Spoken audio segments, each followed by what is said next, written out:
ಅಂದರೆ ಇಲಾಖೆ ಮೇಲೆ ಸಂಪೂರ್ಣವಾಗಿ ರಾಜಕೀಯ ಪ್ರಭಾವ ಅಂತೂ ಇದ್ದೇ ಇದೆ ಅಂತ ಹೇಳಿ. 100% ಇದೆ.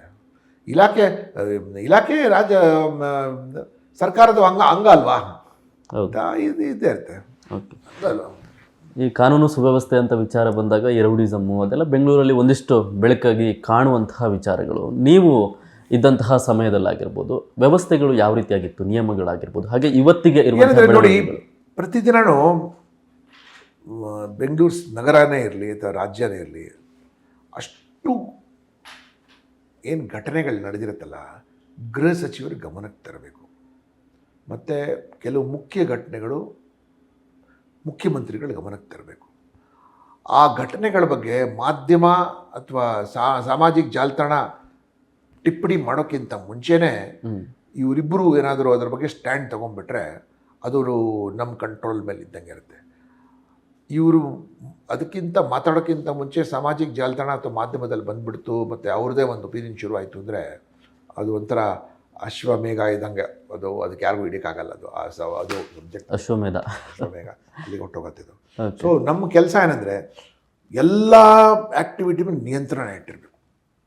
ನಿಯಂತ್ರಣ ಇಡಬೇಕು ಅಂದರೆ ನನಗೆ ಏರಿಯಾ ಡಾಮಿನೇಷನ್ ಇರಬೇಕು, ಏರಿಯಾ ಮೇಲೆ ಡಾಮಿನೇಷನ್ ಇರಬೇಕು, ಸಬ್ಜೆಕ್ಟ್ ಮೇಲೆ ಡಾಮಿನೇಷನ್ ಇರಬೇಕು, ಸ್ಪೇಸ್ ಮೇಲೆ ಡಾಮಿನೇಷನ್ ಇರಬೇಕು, ಟೈಮ್ ಮೇಲೆ ಡಾಮಿನೇಷನ್. ಇದು ಯಾವುದಾದ್ರ ಮೇಲೆ ತಪ್ಪೋಯ್ತು ಅಂದರೆ ಸರ್ಕಾರಕ್ಕೂ ಕೆಟ್ಟ ಹೆಸರು, ನಮ್ಮ ಇಲಾಖೆಗೂ ಕೆಟ್ಟ ಹೆಸರು, ಅಧಿಕಾರಿಗೂ ಕೆಟ್ಟ ಹೆಸರು. So all the time you have to keep yourself. So ಅದು ಹೆಂಗೆ ಮಾಡ್ತೀರಿ? ಅದಕ್ಕೆ ನೀವು ಪೀಸ್ ಟೈಮ್ ಪೊಲೀಸಿಂಗ್ ಮಾಡಬೇಕು. ಏನು ಗಲಾಟೆ ಇಲ್ದಿರುವಾಗನೂ ಜನರ ಜೊತೆ ಇರಬೇಕು, ಜನ ಜೊತೆ ಇಂಟ್ರ್ಯಾಕ್ಟ್ ಮಾಡ್ತಾ ಇರಬೇಕು, ಮಾತನಾಡ್ತಾ ಇರಬೇಕು. ನಾನು ಬೆಳಗಾಂ IG ಇರುವಾಗ ನಾನು ಧಾರವಾಡದಲ್ಲಿ ಕೆಲವು ಸ್ನೇಹಿತರ ಜೊತೆ ರಾತ್ರಿ ಊಟ ಮಾಡ್ತಾಯಿದ್ದೆ.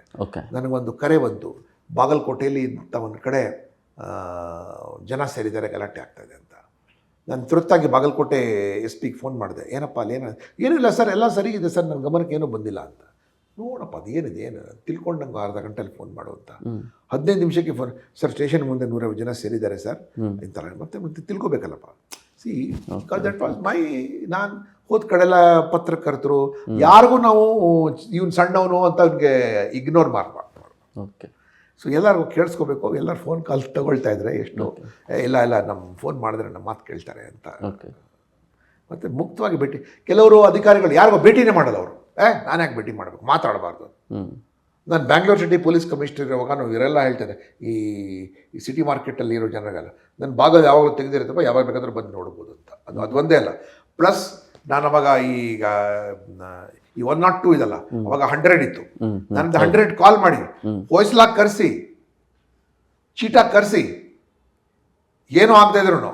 ಯಾಕೆಂದರೆ ನಿಮಗೆ ಅದ್ಮೇಲೆ ಟ್ರಸ್ಟ್ ಬರಬೇಕಲ್ಲ, ವಿಶ್ವಾಸ ಬರಬೇಕಲ್ಲ. ಇದಕ್ಕಿಂತ ನೀವು ಡೇಂಜರಲ್ಲಿರುವಾಗ ನೀವು 100 ಫೋನ್ ಮಾಡಿಬಿಟ್ಟು ನಮಗೆ ಯಾರು ಮಾಡಿಲ್ಲ ಅಂತ. ಸೊ ನಾನು ಇವ್ರಿಗೆ ಹೇಳ್ತೇನೆ, ನೋಡಪ್ಪ ಅವ್ರು ಫೋನ್ ಮಾಡ್ತಾರೆ, ಏನೂ ಆಗಿರಲ್ಲ, ಆದರೂ ಅಟೆಂಡ್ ಮಾಡ್ಕೊಂಬ ಅಂತ. ಅದರಿಂದ ಏನಾಗುತ್ತೆ, ಕ್ಲೋಸ್ನೆಸ್ ಬರುತ್ತೆ ಅವಾಗ. ಇಲ್ಲ ಇವ್ರು ಫೋನ್ ಮಾಡಿದ್ರೆ ಸಿಗ್ತಾರೆ, ಇವ್ರು ಬರ್ತಾರೆ ಅಂತ. ಈಗ ನೋಡಿ ಯಾರು ಆ ರೀತಿ ಈಗ ಮಾಡ್ತಾರೆ. ಈಗ 100ಗೆ ಫೋನ್ ಮಾಡಿ ಕಟ್ ಮಾಡಿಬಿಡ್ತಾರೆ, ಹೈದರ್ಕೊಂಡ್ಬಿಡ್ತಾರೆ ಕೆಲವರು, ಯಾರು ಬೈತಾರಂತ. ನಾನು ಹೇಳಿದೆ, ಯಾರಿಗೂ ಬೈಕೂಡ್ದು, ಜನರಿಗೆ ಬೈಬಾರ್ದು, ಓಕೆ, ಅವಮಾನ ಮಾಡ್ಬಾರ್ದಪ್ಪ, ಹೆದರ್ಕೊಂಡು. ಮತ್ತು ಯಾರು ಸ್ಟೇಷನ್ ಬಂದ್ರೂ ಪಾಪ ಎಷ್ಟು ಯೋಚನೆ ಮಾಡಿರ್ತಾರೆ ಪೊಲೀಸ್ ಸ್ಟೇಷನ್ ತನಕ ಬರಬೇಕು ಅಂತ. ತಡ್ಕೊಂಡು ಆಮೇಲೆ ಅವ್ರು ಸ್ಟೇಷನ್ಗೆ ಬಂದಿರ್ತಾರೆ. ಸ್ಟೇಷನ್ ಬಂದುಬಿಟ್ಟು ಅವ್ರಿಗೆ ಕಾಯಿಸೋದು, ಬೈಯೋದು, ಅವಮಾನ ಮಾಡೋದು, ತಿರಸ್ಕರಿಸೋದು, don't do all those things. ನನ್ನ ಗಮನಕ್ಕೆ ಬಂತು ಅಂದ್ರೆ ಚರ್ಮ ಸುಲಿದು ಬಿಡ್ತೀನಿ ಅಂತ ಎಷ್ಟು ಟೆಲ್. Okay okay. ಇದೆಲ್ಲ ದೋಸ್ ಆರ್ ದ ಥಿಂಗ್ಸ್. ಏನು ಗೊತ್ತಾ, it has long term investments ಇದೆಲ್ಲ. ಅವಾಗ ಜನರಿಗೆ ನಮ್ಮ ಮೇಲೆ ವಿಶ್ವಾಸ, ಗೌರವ ಬರಬೇಕು. ನೋಡಿ, ರಾಜಕಾರಣಿಗಳ ಬಗ್ಗೆ ಇರಲಿ, ಅಧಿಕಾರಿಗಳ ಬಗ್ಗೆ ಇರಲಿ, ಜನರಿಗೆ ಒಂಥರ ಎಷ್ಟು ಸಿಟ್ಟು, ಕೋಪ, ದ್ವೇಷ, ಮತ್ತು ನನ್ನ ಮಕ್ಕಳು ಅವ್ರ ಹತ್ರ ಯಾಕಪ್ಪ ಹೋಗಲ್ಲ. ನನಗೆ ಅಲ್ಪ ಸಮಯದಲ್ಲೇ ಅಥವಾ ನನ್ನ ಸೇವೆಯಲ್ಲಿ ಇರುವಾಗ ವಿಲ್ಲಿಂಗ್ಲಿ ಜನ ನನ್ನ ಹತ್ರ ಬರಬೇಕು, ವಿಲ್ಲಿಂಗ್ಲಿ ಬರಬೇಕು. ಸರಿ, ಈ ಕಡೆ ಹೋಗ್ತಾ ಇದ್ದೆ, ನೀನು ನೋಡೋಣ ಅಂತ ಬಂದೆ ಅಂತ, ಹಂಗಿರಬೇಕು.